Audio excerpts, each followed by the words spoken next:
All right, thanks everybody for coming to the Fortello Deep Dive UI review. For today, we're going to look at Justin showing off original package and immediate package upload, and Joseph will show some work he's been doing with capsules and Puppet, and then we'll call it a day. So, over to you, Justin. Okay, assume you can hear me all right. I'm going to share my screen. So the first thing that I'm going to show is originally the package upload, or the package profile uploads. All right, thanks everybody for coming. Hello, Deep Dive UI. Hello? You're good. It was an echo from someone else. Okay. So package profile uploads would only occur roughly every 4 hours. So for example, I could come in here and install a package, and it may not show up for 4 hours. And this was even, so this was even worse for errata, which I don't think I'm actually connected to a repo here. Oh, I am, okay. So for an errata, it was even... Is there any way we can kill that echo? It's pretty annoying. So the first thing... What? Yeah, everybody else needs to mute. Everybody else muted? Yeah. Okay, everybody's muted now. Okay. Are you still hearing the echo? Check the chat. They're mute. Yeah. Anybody on chat? Can you hear me all right? Sound check, sound check. Okay. Yeah, okay, good. So previously, errata was the worst thing because I may come in here and apply a particular security errata. They get updated, and I wouldn't actually see that they had been applied for 4 hours. So the errata would still show up as being applicable. So it was not an ideal situation.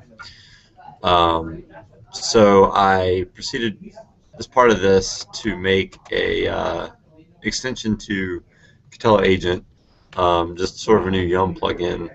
So for example, if I look, I think screen is installed. If we go ahead and remove it,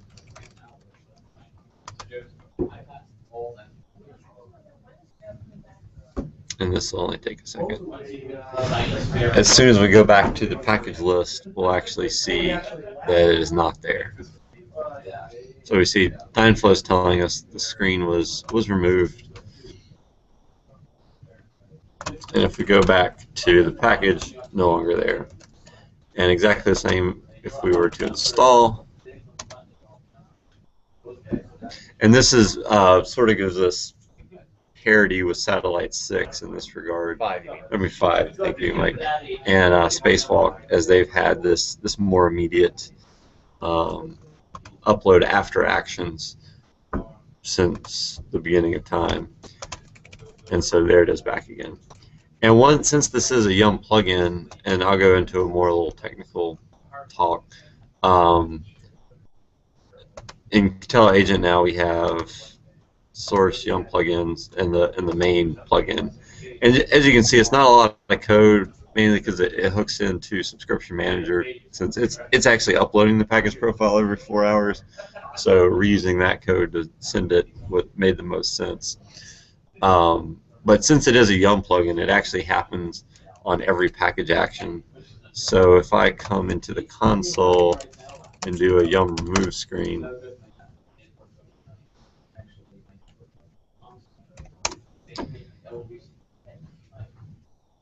you see there's this new line here, uploading package profile. So that's actually uploading it to the system just for me running Yum, or to Fortello for me running Yum. And if we refresh this page, it's no longer there. There's also a little utility that you can force push the package profile, and it won't actually upload if there's no change. So it caches. So if I did Yum install screen, oh actually yeah, okay, Yum install screen.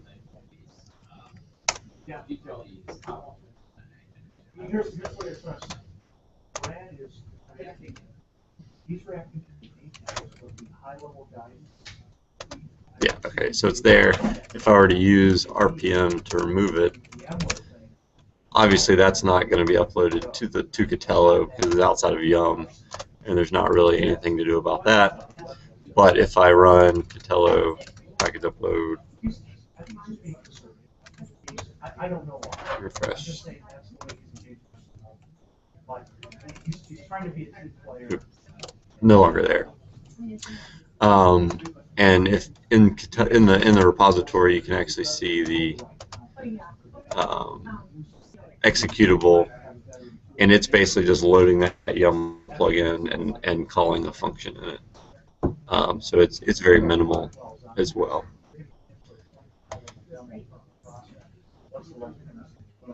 Looking at Brad's question, are we updating the profile or is it coming from the consumer? Oh, okay, sorry. Answer that question.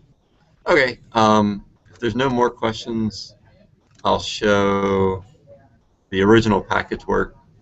Did you do the error handling thing too?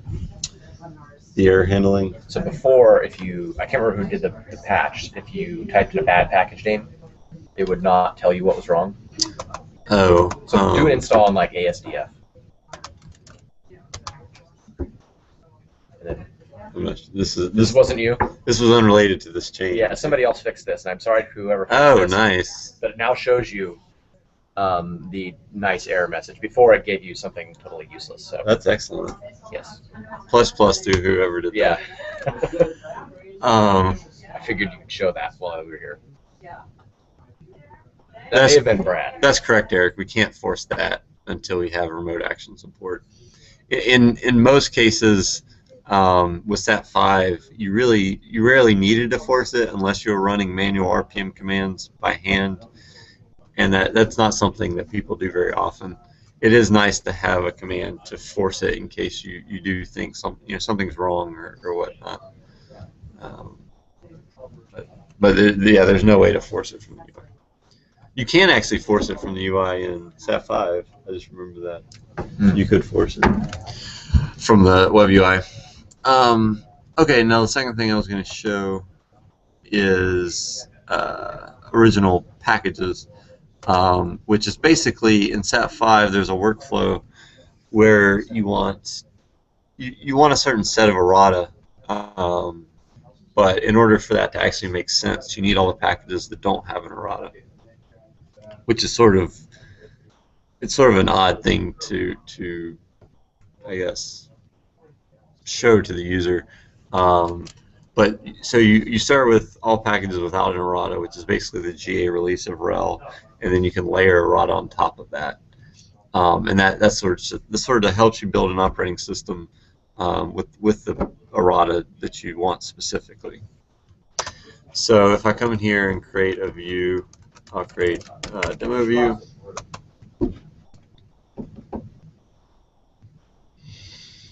And we'll select rel 6 server. You see it has 2300 errata, 12,000 packages. And then we'll go into filter, and this is under package filters. And we'll use include.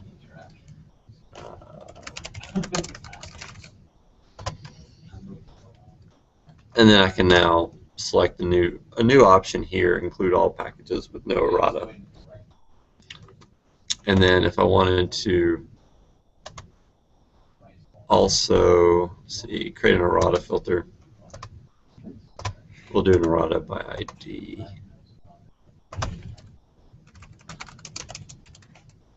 Or let's do security errata. And I actually, sort of while I was playing with this, discovered that this page was not very performant under a full rel. So Eric is actually working on that. So I added these 3 errata. Yep. And we'll go ahead and do a publish. No yawning.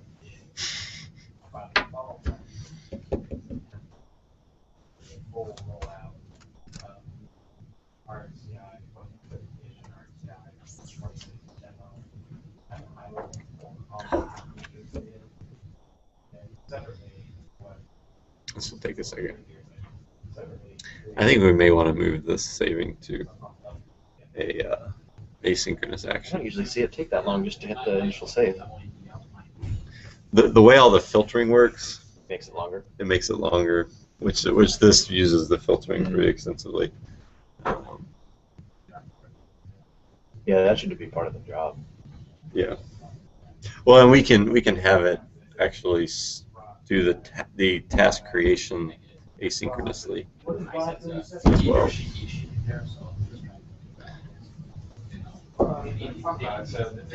So this will take just a little bit longer. And what we should see when this is done is those 2 or 3 errata that I selected, and then I think about 3,000 packages roughly.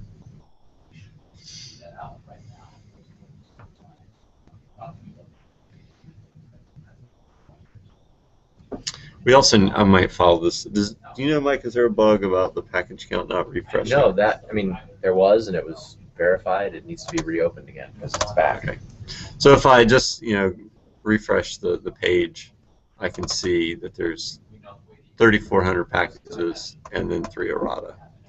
And so if I had not included those 3 errata, there may be like, 8 or 9 less packages there. So this allows me to really build up the operating system. It's the workflow of the spacewalk clone by date script sort of, and we finally fully implemented it here in Fortello. Eric asked, what happens if I click that checkbox and add individual packages? So the logic in the back end basically says, with any, as with any include filter, are there any, given the set of package filters, it just says, does any of them have this include filter checked? And if it does, then it adds all errata, or all packages without any errata to the filter. If you also include additional package, it would also include those as well. And it would pull in, when you include a package that has an errata, the errata automatically gets pulled in.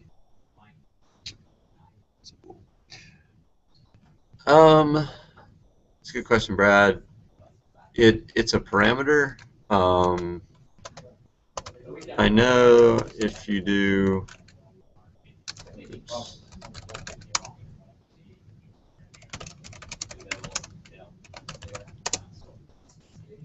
See, hammer content view filters. I mean, that's what we need to review. What I'm seeing right now is still not right? That's what you meant by associated to personas. So the personas, then is what you don't want to repeat again, or if you have to repeat any conventional again. Well, I'll have to check that offline. This doesn't seem to be running on this dev machine very well. So I'll take that offline, Brett. Eric asks, does the checkbox appear on an exclude filter? It does. It's not very useful. I don't know why you would want to exclude packages without any errata, but like everything, it's the same across include and exclude. I don't think it's very useful. I think there's other scenarios where things aren't necessarily that useful, but just for consistency, we include them everywhere. It does actually. Let me show you that. At least it should.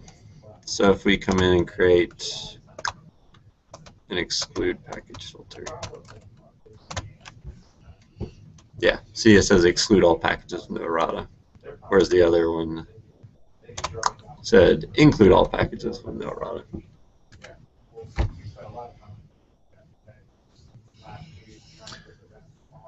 Okay, well that's about it. No more questions. I'll hand it over, I think, to Joseph.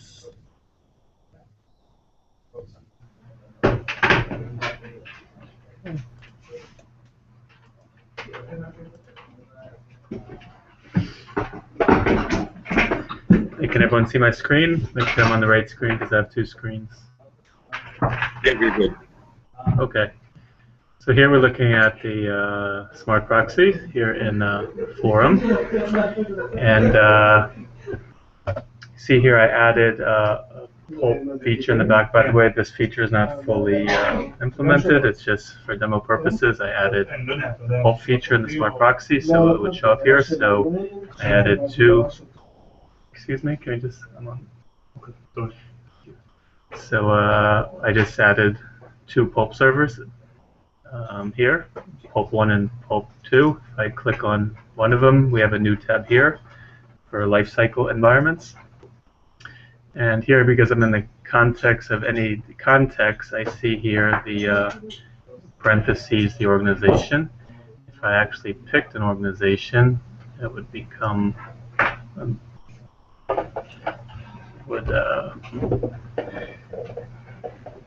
we have the same ones, and now I wouldn't see the organization because it's irrelevant. So those are the ones within the organization, so it filtered out here in this multi-select. So that's that. Now, next part is both in the host and host group. Let's go to host first, then I'll get host group. We now have a, when we're creating a new host, we now have a new drop-down box here for the pulp server. So pulp 1 or pulp 2, in the same way we could pick the public proxy.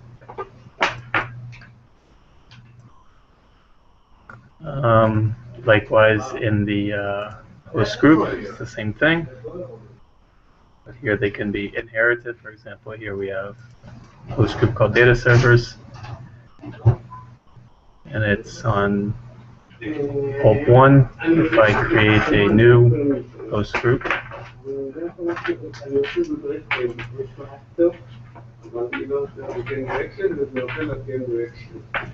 and I select that, it can inherit it from here. I can obviously pick something else to override it, and pick it here. Also, we can search by the pulp server.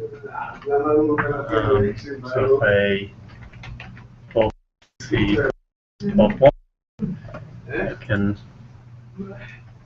should get the host group that I had here, data servers. So that's about it so far.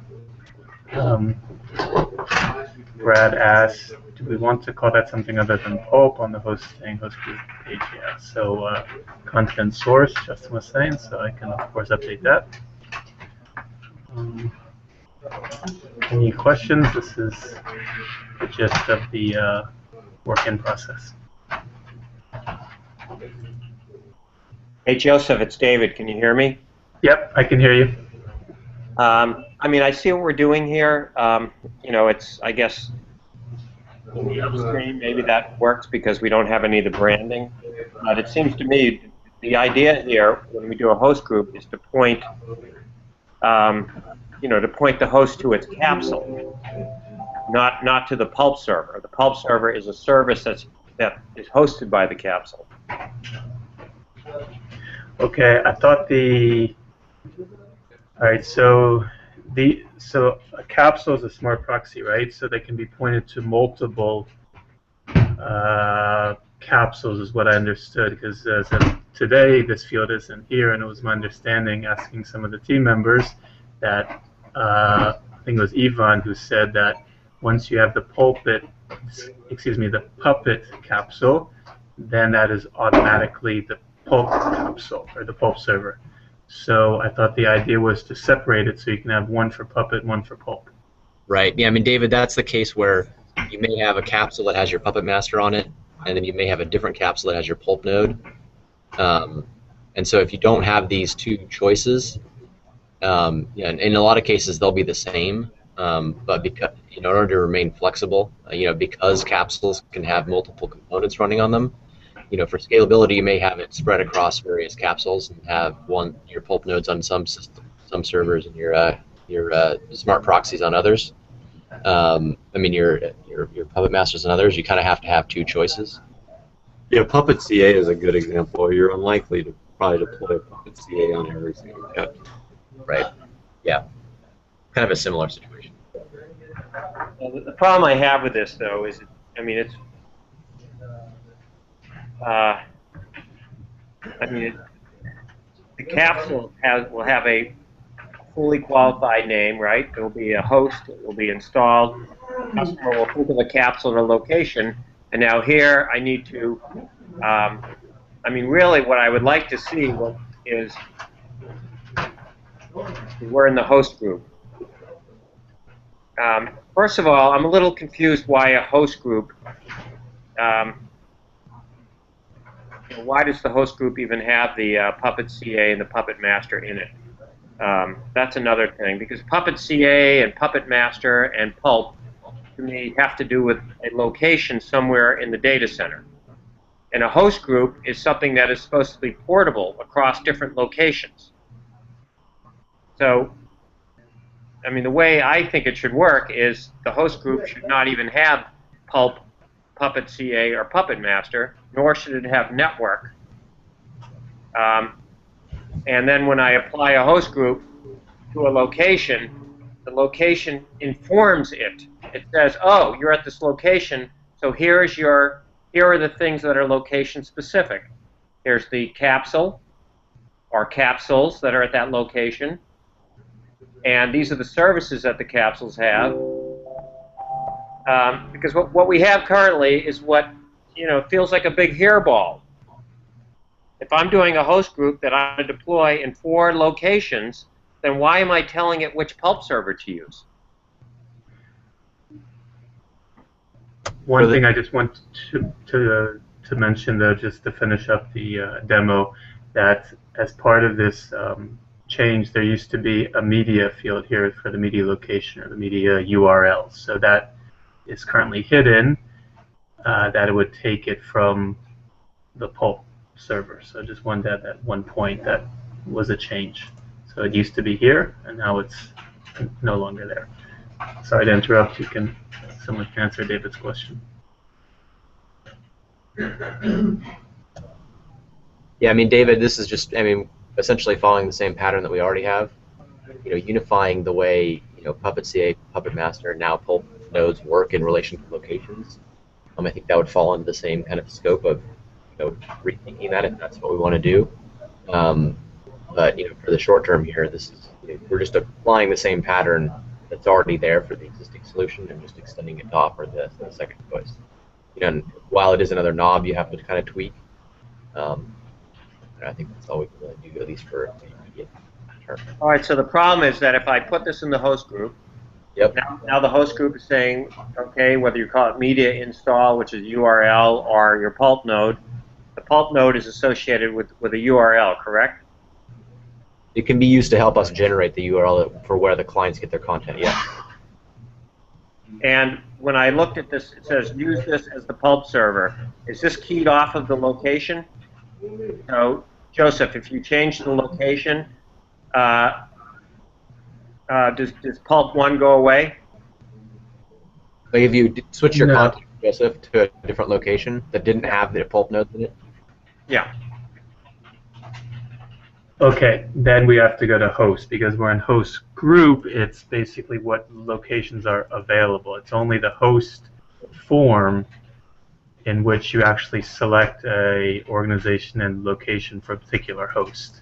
Okay, well therein lies the hairball, my friend. So, yeah, it sounds like the workflow you want is there, David. It's just there's an additional workflow that's available as well that you don't want. I guess what I would like, ideally, is to build the host group, leave the pulp, puppet, and CA things empty. Which you can do. Okay, and then when I do a new host and specify the location, in doing so, the selection of the pulp node, the smart proxies, the subnet, the domain, all of that becomes available to me, because now we know where the host is going to be residing. I'm pretty sure you can do that. For example, if I go to the location of Tel Aviv, we have the smart proxies that are available in that location. So let's see if I can do this live. So let's say that Pulp 2 is not available in Tel Aviv, right? Okay. So previously saw that it was, and now I'm saying it's not. So this again, it's available, pulp1 and puppet. So if I go back and do a new host, I'm pretty sure, hopefully, pulp2 won't be there. So I'm going to do new host, and now it's only pulp1, there's no pulp2. Okay, well that's good. So, but you notice on the new host we have the same screens as the host group. Right. And I guess we did that because Yeah. if you want the host group to inform everything, it can. That's the idea. But it doesn't have to, you can leave them blank. It's a default, it's a system definition, right? Yeah, but it's not really a system definition because we're way outside the scope of the system. We're talking about things that are not the system. We're talking about things that, you know, are infrastructure that may or may not be proximal to the system. You understand what I'm saying? Yeah, so we'll say defaults. Once you Yes. pick this, which I don't have one. Right, so what the host group is doing is the host group is allowing us to combine two things that really are not related. It's saying, here's all the information you need about the host. Oh, and by the way, this host, you know, here's some things related to the location of where this host group is. So let me ask you this, Joseph. Let's say I specify, let's go back to the host group, and let's make the host group be location independent, so it's not in a location. And let's see what pulp servers I have available to me. So a new host group, we don't set a location, it's any location. Well, did you see what I just did here? Right before I went back to the screen? I basically was in Tel Aviv, Yep. and I said I want all host groups available in Tel Aviv. I clicked here, all host groups. So now all my host groups are available in Tel Aviv, where I was. Okay? David, this sort of goes Now- to things. So now,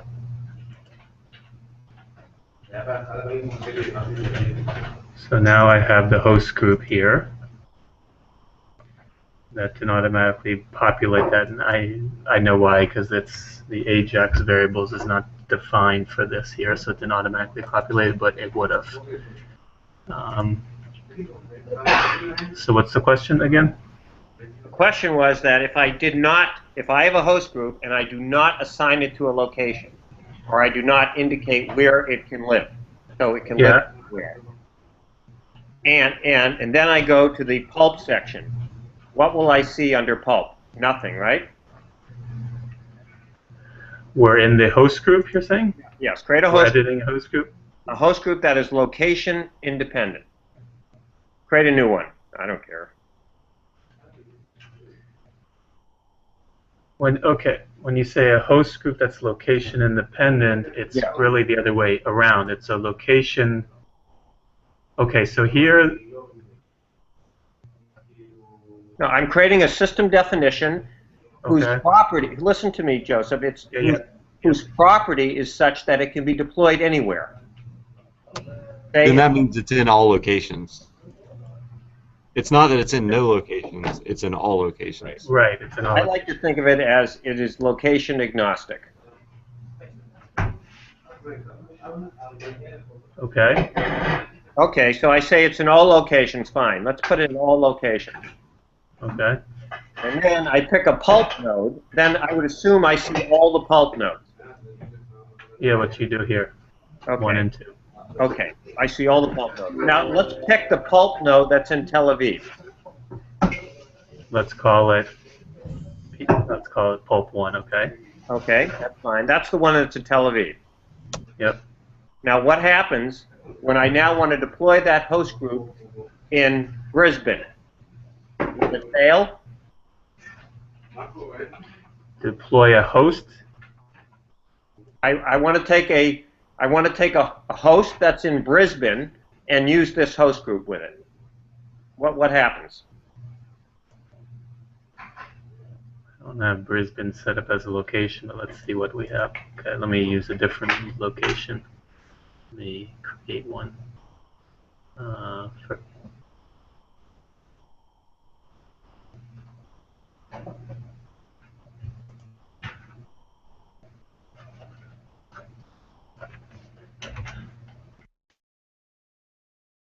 How do you spell it? I don't know. That's good enough.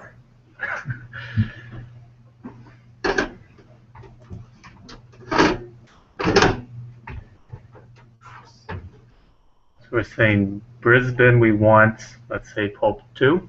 No, That's what no, you're saying? no. No. We Okay. want the host groups. Fine. All right. Brisbane needs to have pulp 2. That's fine. Okay, and the host groups was also here? The same No. one, the data servers? I hope not. No, it's not there. The host group is not there. What host group? The one that we hard coded to say that it was related to pulp 1, all locations. It was data servers, I'm pretty Okay, sure. data servers. Yeah, we're not going to put it in Brisbane. Okay. So we'll just make it web servers. Okay, fine. And we'll also put it in the Acme Corporation because we're here. Okay? Okay. And now, let's say we want to do a new host, and we want to put it in. We want a new host. We want it to use the data center host group. We're in Brisbane. Yep, Brisbane. No, we want to put it in Brisbane, and we want to use the data center host group. We don't have it because we only have a web server. Remember? Yeah, I remember. I'm just saying how this works. Because you only assign web servers to Brisbane, so we only have it here. David, this goes back to our discussion about. Pulp 2. This goes back to our discussion about locations and organizations, and how Foreman currently puts things in locations that we don't necessarily want. And there's maybe ways that we can work around it, or things that Foreman can do to make it easier for us to work around it. But those are still items that have not been acted upon.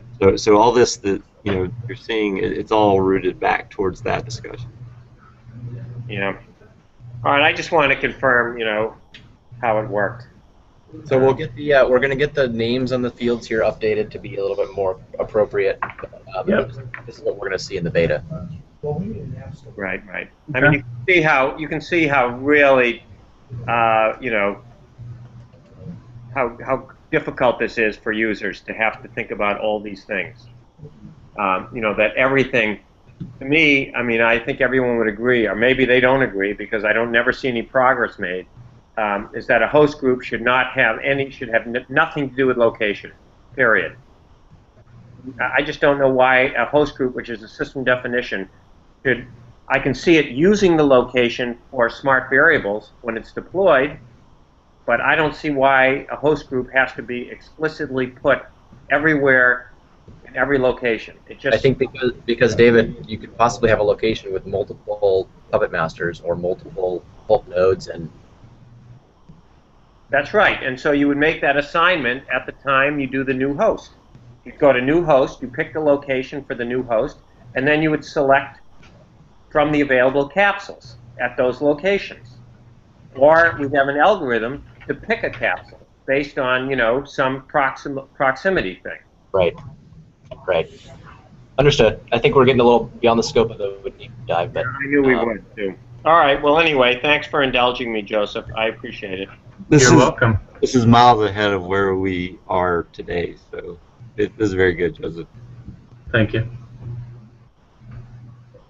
But everyone agrees they like I like the idea of pulp sitting there on the host group screen, or is that the new host of the host group? I can't tell. it's going to be on It's both. both. I mean, It's both. We kind of have to have it on both for now. It's on both, yeah. One tricky thing. I mean, isn't pulp a violation of our branding rules? Yeah, we're not going to call it that. It's not going to say that. We're going to switch that around. What are we going to call it? Basically, Brad wrote, I copied and pasted what he wrote, so I'm going to update that. He wrote capsule content and capsule puppet, or capsule config. I'm just reading his comment. All right. Well, that's a little clearer to me, anyway. Yeah.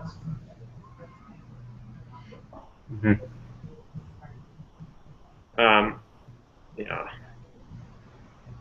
I mean, one thing we could do is call it something like, capsule, capsule hosting content, Right. capsule hosting Puppet CA, capsule hosting Puppet Master.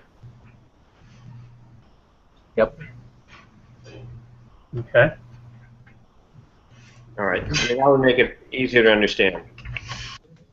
To answer your question, Brad, is basically we would need to add a requirement such that you can only add a single Red Hat version in architecture, an OS family, an OS version, an OS architecture to a content view. So I can't have, for example, 6 server and 6.5 in the same content view. It would stop the publish from happening. No, it's not working yet. So you have to make that assumption. And then Joseph, if you could click on the operating system tab.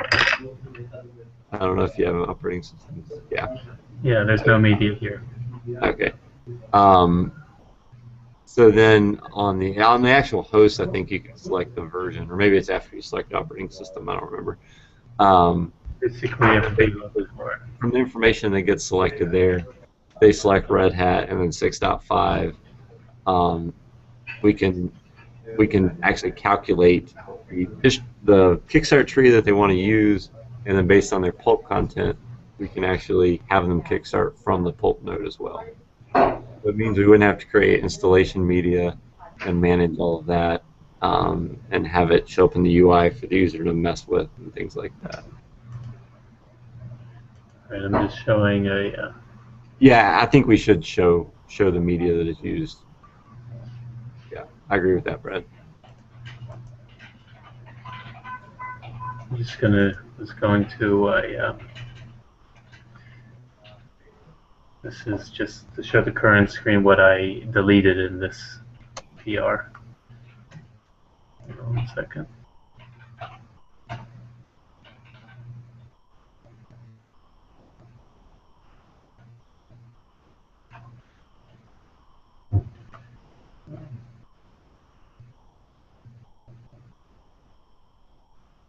Oh, slow.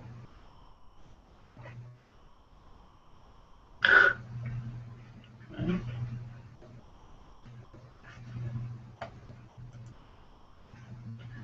So here was the media, basically, that I removed. This comes from here, the installation media.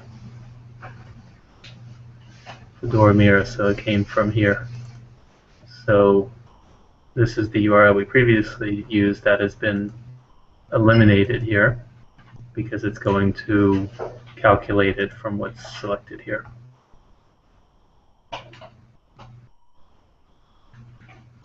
Is there any way to use an install media as well? Like, if I'd created a custom kickstart tree for something else that I wanted to use, or are you just full stop hiding that selector?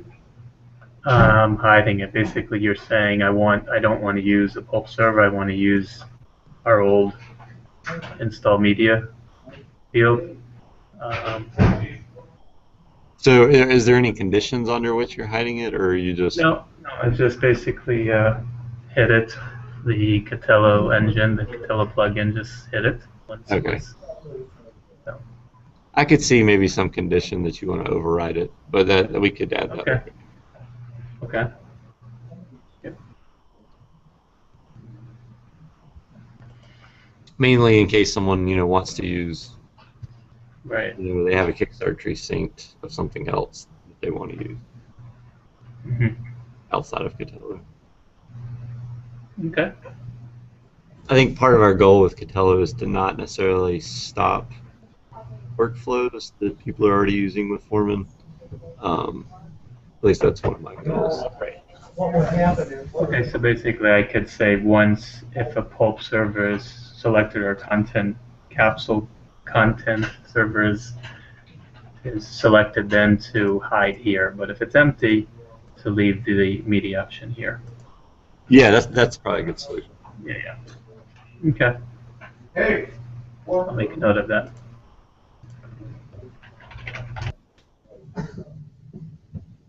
Cool. Thanks, Joseph. All right, thanks for those who demoed today. That wraps up what we had on tap for this review. It will be available on YouTube for anybody who wants it. Thanks for coming. Next time. Bye. Bye.